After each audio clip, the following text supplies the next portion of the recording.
பாகிஸ்தானில் துப்பாக்கி ஏந்திய பிரிவினைவாத கும்பலால் ரயில் சிறைப்பிடிக்கப்பட்டதில் கொல்லப்பட்ட 21 பிணை கைதிகள் உட்பட குறைந்தது 25 பேரின் உடல்கள் மீட்கப்பட்டுள்ளன. முதல் இறுதி சடங்குகள் இன்று நடைபெறவிருக்கும் நிலையில் சம்பவ இடத்தில் இருந்து அவை மீட்கப்பட்டதாக அதிகாரிகள் தெரிவித்தனர். இறந்தவர்களில் 19 ராணுவ பயணிகள், ஒரு போலீஸ்காரர் மற்றும் ஒரு ரயில்வே அதிகாரி அடையாளம் காணப்பட்டுள்ளனர். 4 உடல்கள் இன்னும் அடையாளம் காணப்படவில்லை. 2 நாட்களாக நடைபெற்று வரும் மீட்பு நடவடிக்கையில் 340க்கும் மேற்பட்ட ரயில் பயணிகளையும் பாதுகாப்பு படையினர் விடுவித்துள்ளனர்.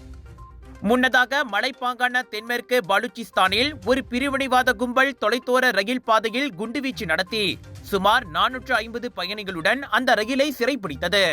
ஆப்கானிஸ்தான் மற்றும் ஈரான் எல்லைகளுக்கு அருகில் உள்ள பாலுச்சிஸ்தானில் இயற்கை வளங்களை வெளிநாட்டினர் சூறையாடியதாக குற்றம் சாட்டும் பல பிரிவினைவாத கும்பல்களில் ஒன்றான பாலுச் விடுதலை ராணுவம் இத்தாக்குதலுக்கு பொறுப்பேற்றுள்ளது. இந்நிலையில் புதன்கிழமை இரவு பாதுகாப்பு படை ரயிலை முற்றுகையிட்டதை தொடர்ந்து மீட்பு நடவடிக்கை முடிவுக்கு வந்தது.